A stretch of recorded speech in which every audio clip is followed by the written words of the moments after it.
World War II, it's even believed to have been a torture chamber. With such a vivid history, it's certainly no wonder the building was named a national monument in 1998. Look, there's a bus, a white one.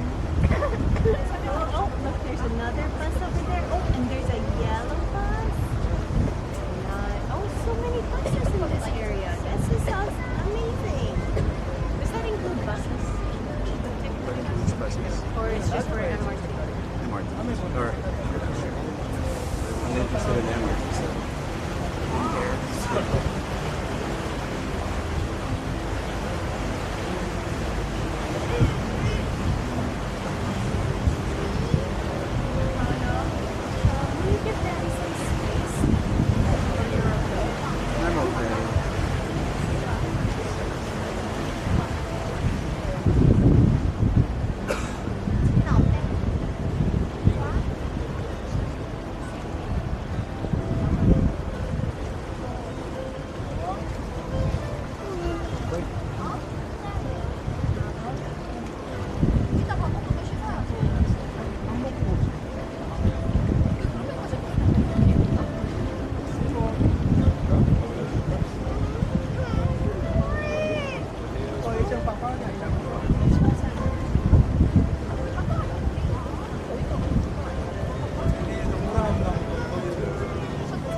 I'm okay.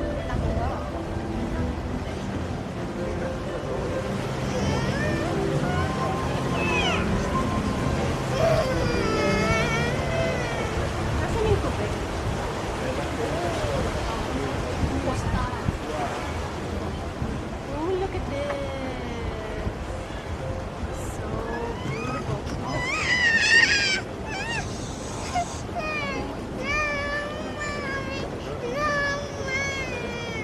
You want to see something? On the right is Boat Quay and its stretch of colorful, quaint shop houses. It was completed in 1842 and is Singapore's very first quay.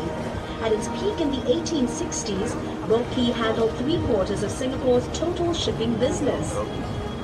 The sheltered riverbanks made excellent loading and unloading places. Back then, the whole river was chock-a-block with thousands of boats transporting a whole myriad of goods to be traded by the merchants who had set up shop in that row of buildings on the bank. Some of those goods included seafood, spices, and rubber.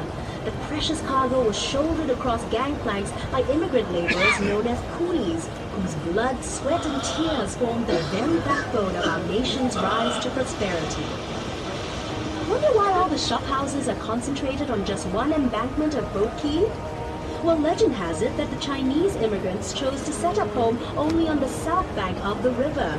You'll notice how the riverbank curves just like the belly of a carp. In Chinese culture, this majestic fish is an auspicious symbol of good fortune and a great place to store wealth. These first immigrants believed that this part of the Singapore River was where prosperity and wealth could be found. That's also why many banks and businesses started up here and eventually developed this area into our current central business district. Where once boats lined the water's edge, today the banks of Boat Quay are lined with shop houses turned into restaurants and pubs. The facades of the Boat Quay shop houses have been retained, and their unique architectural styles give the district a distinct flavor. Notice how the shop houses are of varying heights? Long ago, this signaled the owner's wealth. In other words, the higher the building, the wealthier the owner. Perhaps these traditional beliefs have extended till today. Just take a look at the tall skyscrapers of Singapore's financial district towering over the Boat Quay shop houses. This is the perfect place for snapping pictures, so enjoy the 360-degree views and drink in Boat Quay's unique blend of traditional Asian values set against a modern and progressive backdrop. See how the shop houses form a charming contrast of Singapore's developing years against the skyline of a new Singapore. This truly is a uniquely Singapore sight. By the way, are you feeling hungry? Hawkers pushcarts used to line the riverbanks, selling local dishes that were cheap and delicious. A bowl of teochew porridge cost only 10 cents. Better yet, side dishes were free of charge. Every day, the people who worked and lived at the river would eat at these pushcarts, sitting on little stools along the river banks. Perhaps that was how al fresco dining got its start in Singapore.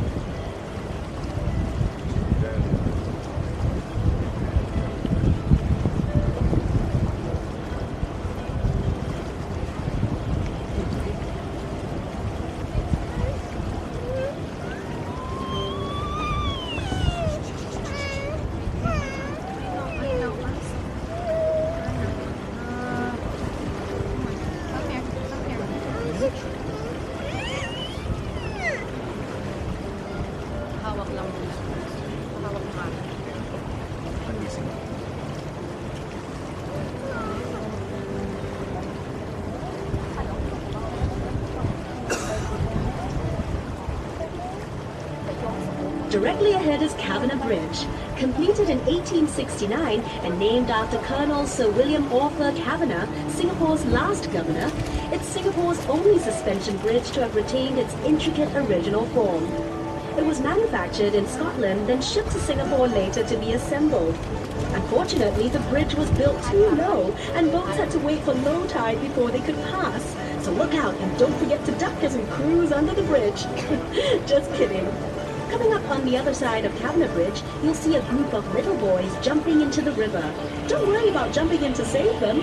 They're actually incredibly lifelike bronze sculptures showing a scene from the river's past, where children would stand and wave cheekily from their houses.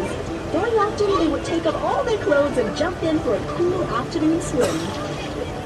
Standing tall and majestic is the exclusive Fullerton Hotel, which blends the elegance of old world charm with every modern convenience. Built in 1928, lots of paper pushing went on behind the hotel's splendid columns before its glamorous makeover. Its facade is a masterpiece of neoclassical grandeur, which belies its much stuffier original occupants, the Chamber of Commerce offices, and the General Post Office, from which mail was transported along the Singapore River to and from ships. Since the 1950s, this was also the site of many political campaign rallies, but even longer before that, it was occupied by Fort Fullerton, built to defend the town at the mouth of the Singapore River.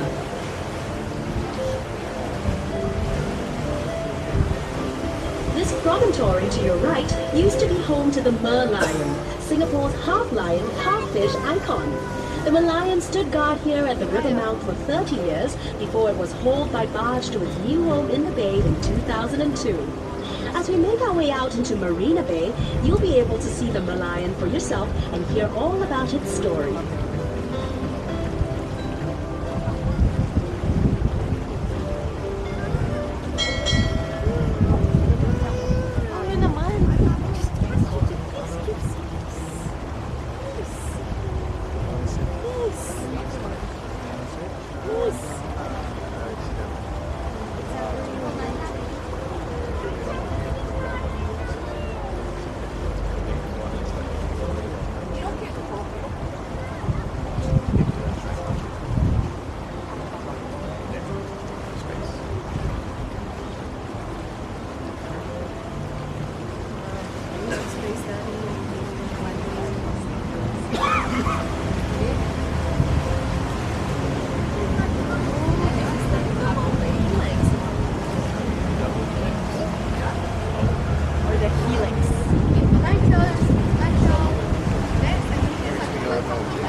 Park, home of the original Malayan The statue. tongue is the To tower. understand our unique national emblem with the lion head and fish body resting on a crest of waves, here's a quick history lesson.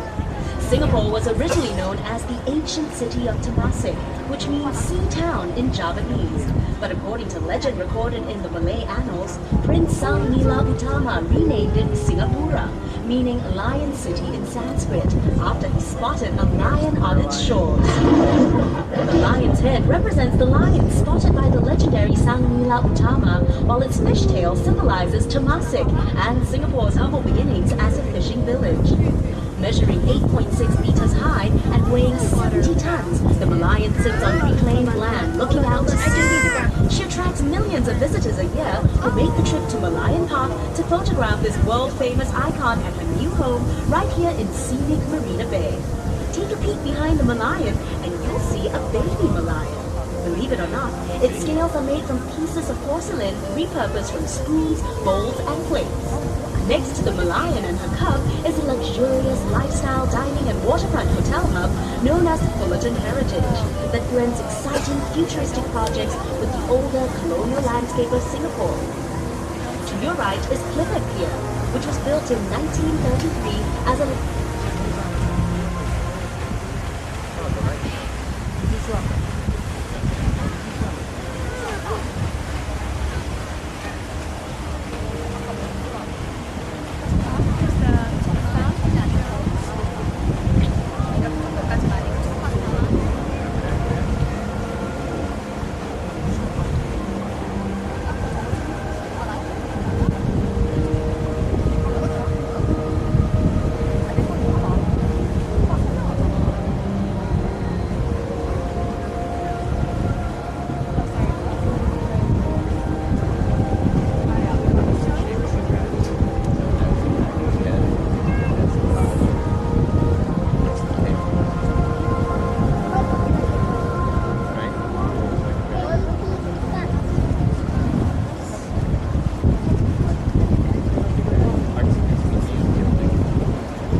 landing point for immigrants hoping for a new future in a new land. It was also once known as Red Lamp Pier because legend has it that a red oil lamp used to hang from the pier as accompanied guides to various seafarers.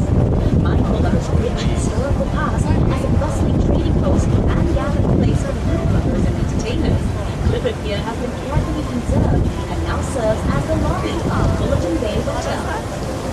And beside it is Customs House, a charming conservation building from the late 1960s, which began as the Customs Harbour Branch building, one of Singapore's earliest modern-style public buildings. As Singapore's shipping and trade community, Singapore Customs Police, tasked with watching over one of the world's busiest harbours. Further up, you'll see the magnificent Marina Bay Financial Centre, which sits on prime waterfront real estate at the heart of Singapore's new downtown and is an expansion of the central business district.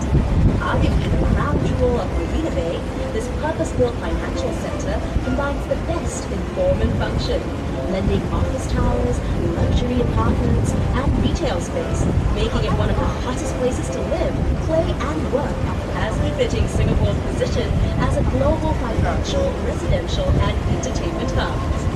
It's also part of the 3.5-kilometer Marina Bay waterfront promenade, which has become a popular scenic footpath, especially since this walkway boasts several unique design features. You can look forward to an uninterrupted experiential walk or jog around the bay. Do find time to explore the promenade, which links the landmarks of this beautiful bay area, including Marina Reservoir, Marina Barrage, and Gardens by the Bay. Also located along this fascinating waterfront walk is the Marina Bay City Gallery, which showcases the story of Singapore's urban transformation and the development of Marina Bay. Don't miss its touch-activated exhibits and innovative city model, offering a bird's-eye view of key landmarks in Marina Bay, which will help you navigate the Bay Area.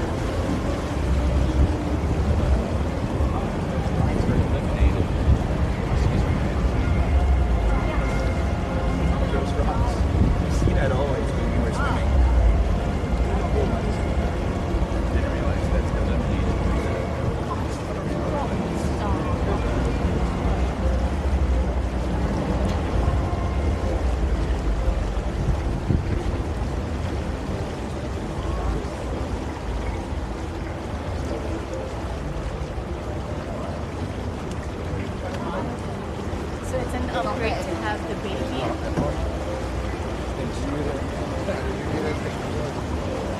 Ma.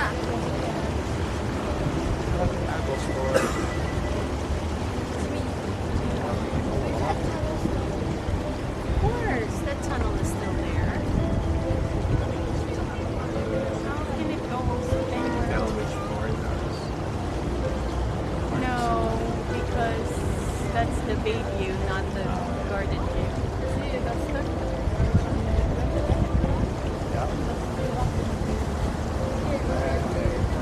Oh, look at that. That looks so cool. Something, something written there. Oh, okay. Something.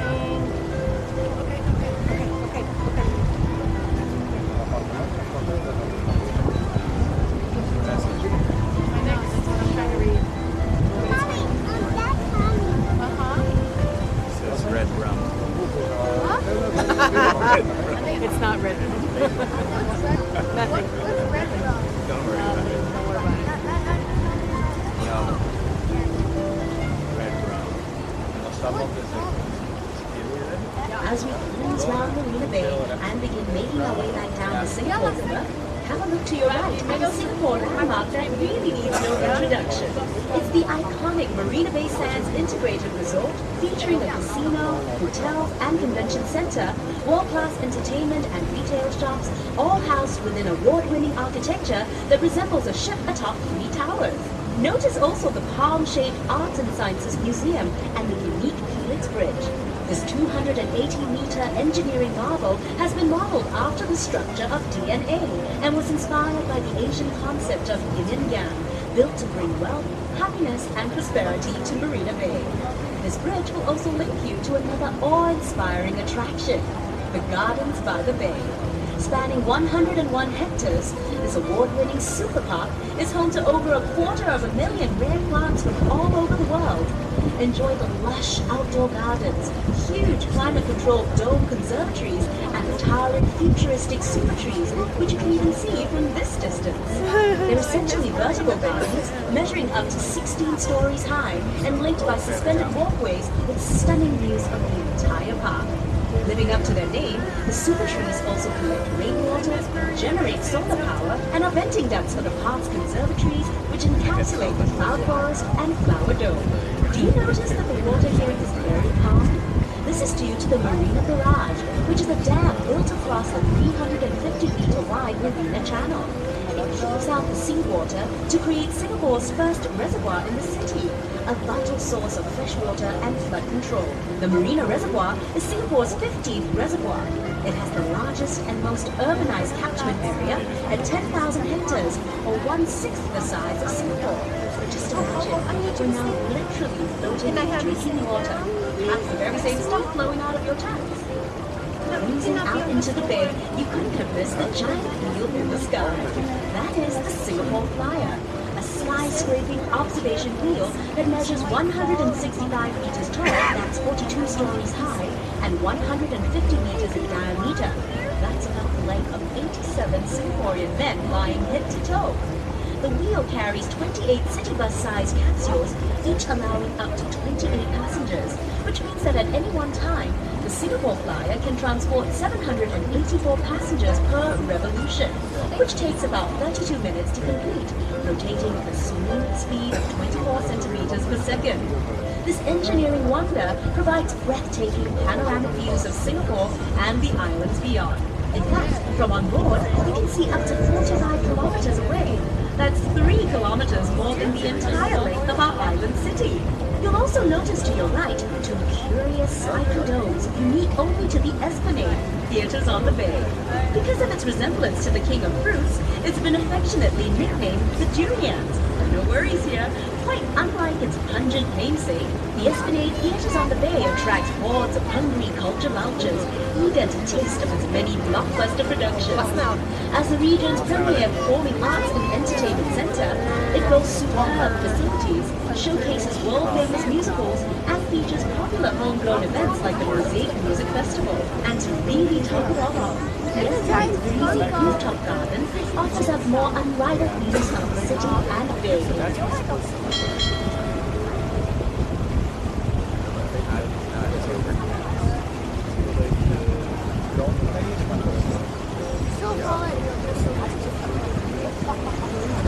I don't know which yogurt company you're referring to. I like the bottom of the yogurt. You know, or those pizza packets. Like the one. Okay. Those Heinz ketchup. Like the ones that have those that say on top.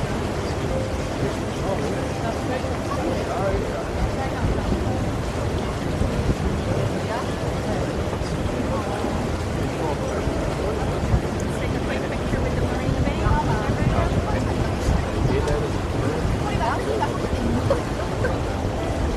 Before we get to the bridge is coming. Oh no. Jackie, look! Jackie, look. 3, 2, 1, Never mind, go! just 3 of us. 1, 2, 3. Why is there a delay?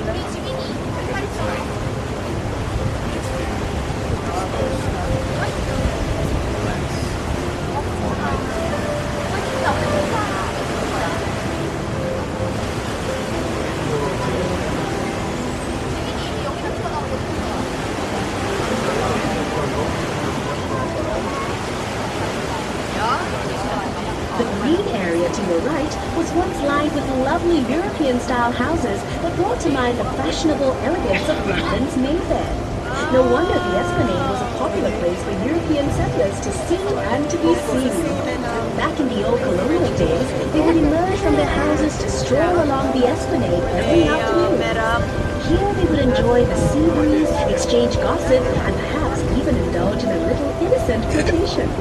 As a nod to our colonial history, Queen Elizabeth Hall opened within the Esplanade Park in 1953 to honor the coronation of Her Majesty Queen Elizabeth II.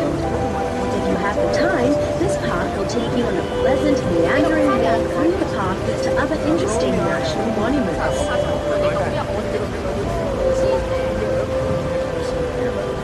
The bridge straight ahead of us is Anderson Bridge, named after Sir John Anderson, yet another governor of the Strait Settlements. This elegant arch displays an excellent combination of intricate plaster and metalwork, whilst its curved structure provides high resistance to bending force, which comes in really handy since it supports the heavy weight of vehicles zipping back and forth daily.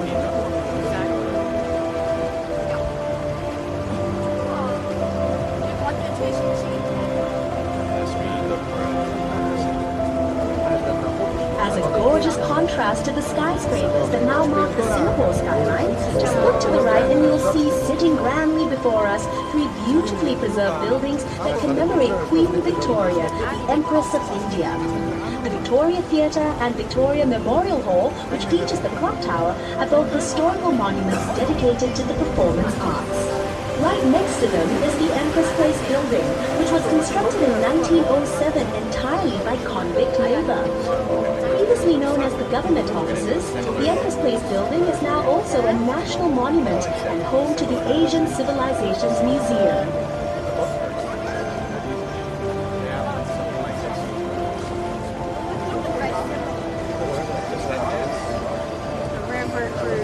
The Asian Civilizations Museum is a treasure trove of history and culture that will introduce you to the world of Asian traditions. The museum features over 1,600 treasured artifacts in 4 themed geographical zones and includes a Singapore River gallery dedicated to the history and people of our beloved river. Be sure to check it out for an even more intimate picture of the things you've seen and learned on this river cruise. Ito hindi ito mapapaghintay. May pagkain naman siya dito. Mas wait. Wala lang. Yan. Oo, yung nasa galing din. Hindi tayo Na-realize ko kanina Up ahead and to the right, over on the museum steps, an enchanting series of sculptures tells the story of the Singapore River's development. Meet our nation's pioneers, coolies, merchants, traders, and financiers, all immortalized in beautifully cast bronze. There are many other surprising sculptures that dot the Singapore River promenade, and if you decide to take an exploratory walk, we promise you won't be disappointed.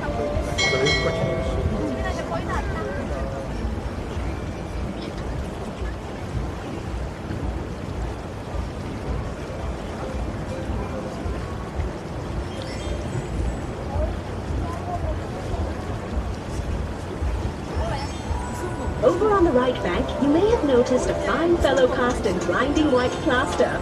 Englishman Sir Thomas Stamford Raffles, the founder of modern Singapore. The statue marks the spot where Sir Raffles is thought to have first landed in Singapore in 1819.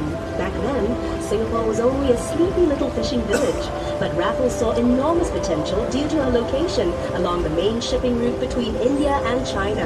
After signing an agreement with Singapore's then ruler, Sultan Hussein of Johor, Raffles set about establishing a trading post and free port on the island for England's East India Company. He developed a town plan, drawing up residential, administrative and commercial districts along the riverbanks of this budding island city. The large building we're passing on the right was Singapore's first courthouse, after which it became Parliament House up till 1999, when the new Parliament House was developed just next to it. What is that strange disc hovering over Parliament House? Is it a bird? Is it a plane? Is it a UFO? Don't worry, what looked like something out of a sci-fi movie is actually part of the Supreme Court of Singapore. Now this is Elgin Bridge, named after the then Governor General of India, Lord Elgin. Fittingly, the bridge served as a link between the